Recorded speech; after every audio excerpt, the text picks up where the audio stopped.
नमस्कार मित्रांनो, सूर जुळले मना म्हणायचे या पाठमध्ये तुमचे मनपूर्वक स्वागत आहे. रात्रीच्या भोजनासाठी घरातील सर्व सदस्य डायनिंग टेबलभोवती जमले होते. राधामावशी प्रेमाने सर्वांना जेवण वाढण्याचे काम करत होत्या. श्यामराव अगदी शांत चित्ताने जेवणाचा आस्वाद घेत होते.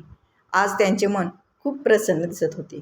ताटात स्वतःच्या नावडती कोबीची भाजी पाहताच अनन्याने अत्यंत चतुराईने ती अक्षयच्या ताटात सरकवली. त्या दोघांमध्ये हा एक मूक करारच होता. अनन्याला न आवडणारी भाजी नेहमी अक्षय संपवायचा. या दोघांची ही गंमत अक्षयच्या नजरेतून सुटली नाही. त्यामुळे ती मनातल्या मनात गालातल्या गालात हसत होती.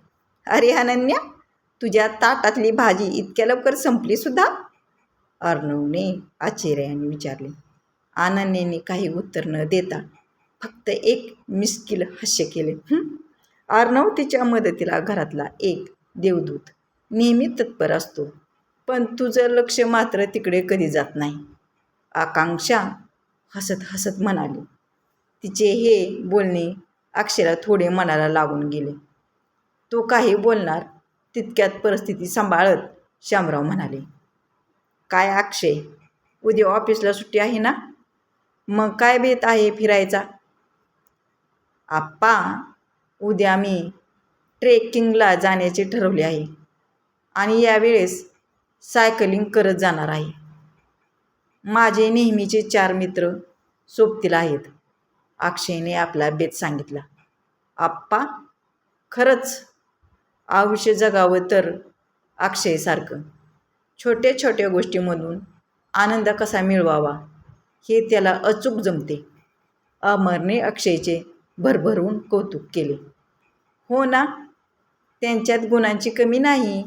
उत्तम गातो, लिहितो, कलांचा रसिक आहे आणि कामातही तितकाच हुशार आहे. आकांक्षाने दुजारा दिला. वहिनी, तू पण ना, किती कौतुक करतेस माझं. चला, माझं जेवण झालं, मी माझ्या खोलीत जातो.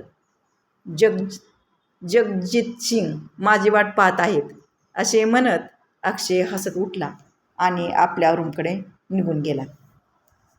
हा मुलगा स्वतःच्या आयुष्यात पुन्हा कधी नवे रंग भरणार कोणास ठाऊक, श्यामराव काहीशा चिंतेने म्हणाले.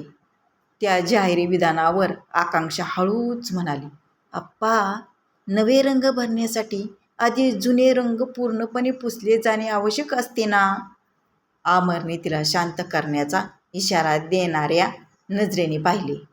तशी आकांक्षा थोडी ओशाळली आणि पुढचे बोलणे तिच्या ओठावरच थांबले. दुसऱ्या दिवशी पहाटे अक्षयला लवकर जाग आली. जॉकिंग पॅन्ट आणि हूड असलेला शर्ट घालून तो आपल्या शूजची लेस बांधत होता. तितक्यात छोटी अनन्या धावत येऊन त्याला बिलगली. अक्षयने तिला प्रेमाने कडेवर उचलून घेतले. काका, मला पण तुझ्यासोबत यायचं आहे. अनन्याने गालाचा फुगा करत हट्ट धरला. अरे बाळा, तू आज एवढ्या लवकर कशी उठलीस? जा, अजून थोडा वेळ झोप, अक्षय तिला थोपटत म्हणाला. नाही, मला पण तुझ्यासोबत फिरायला यायचं आहे. तिने त्याचा शर्ट घट्ट पकडत हट्ट चालूच ठेवला. अनन्या बेटा, मी आज गाडीने किंवा कारने जात नाही, सायकलीवरून चाललो आहे. आज दुपारी परत आल्यावर मी तुला आणि अर्णव दादाला कार्टून सिनेमा दाखवायला घेऊन जाईन आणि संध्याकाळी बागेतही नेईन. प्रॉमिस. अक्षयने तिची समजूत काढली, तरीही अनन्या ऐकायला तयार नव्हती. शेवटी कशीबशी तिची समजूत काढून अक्षयने तिला पुन्हा बेडवर झोपवले. तिच्या गालाचा मुका घेतला आणि तो घराबाहेर पडला. बाहेर पडताच पहाटेच्या गार वाऱ्याच्या झुळकीने त्याला ताजेतवाने केले. यावेळी त्याच्या कानात जगजित सिंग यांच्याऐवजी पंडित भीमसेन जोशीचे सूर उमटत होते. भक्तिगीतामध्ये पूर्णपणे तल्लीन होऊन तो सायकल चालवत होता. ठरलेल्या ठिकाणी पोहोचला तेव्हा त्याचा मित्र विशाल आधीच त्याची वाट पाहत होता. अक्षयला पाहताच विशालने त्याला आनंदाने मिठी मारली. अक्षय, मला वाटलं होतं की तू येतोस की नाही काय माहिती. विशालने चहाचा कप त्याच्या हातात देत म्हटले. विशाल, ट्रेकिंगचा प्लॅन असेल आणि मी आला नाही असं कधी घडलंय का? अक्षयने हसून विचारले. तितक्यात अविनाश आणि सचिनसुद्धा तिथे पोहोचले. नुकतेच लग्न झालेल्या अविनाशची सर्वांनी मिळून थोडी खेचाखेची केली आणि सगळे सायकलीवर स्वार होऊन गप्पा मारत मारत पुढे निघाले. गप्पाच्या ओघातही अक्षयच्या एका कानात भूत चालूच होते. अचानक सर्वांचे लक्ष समोरील गर्दीकडे गेले. नक्की काय झाले आहे हे पाहण्यासाठी चौघेही तिथे थांबले. तिथे एक वृद्ध गृहस्थ रक्ताच्या थारोळ्यात पडले होते, पण त्यांना मदत करण्याऐवजी आजूबाजूचे लोक फक्त प्रेक्षक म्हणून पाहत उभे होते. अक्षयने परिस्थितीचे गांभीर्य ओळखून त्वरित रुग्णवाहिकेला फोन केला आणि त्या आजोबांना तातडीने रुग्णालयात दाखल केले. रुग्णवाहिकेच्या मागोमाग अक्षयसुद्धा हॉस्पिटलमध्ये पोहोचला. थोड्याच वेळात त्या आजोबाचे नातेवाईक आणि शेजारी तिथे जमा झाले. चौकशी अंती अक्षयला समजले की ते आजोबा अत्यंत गरीब कुटुंबातील असून भाजीचा गाडा चालवून आपला उदरनिर्वाह करतात. हॉस्पिटलच्या रिसेप्शनवर उपचारापूर्वी 20,000 रुपये जमा करण्यास सांगितले होते. आजोबांचे नातेवाईक पैशांची जुळवाजुळव करण्याचा प्रयत्न करत होते, पण ही अडचण पाहून अक्षयने स्वतः पुढे होऊन ते पैसे भरले. सर्वांच्या नजरेत त्याच्याबद्दल कृतज्ञतेची भावना होती. अक्षयने त्यांना काळजी घेण्यास सांगितले आणि तो निघू लागला, पण तिथे उपस्थित असलेल्या प्राचीची नजर मात्र कौतुकाने त्याच्यावरच खिळली होती.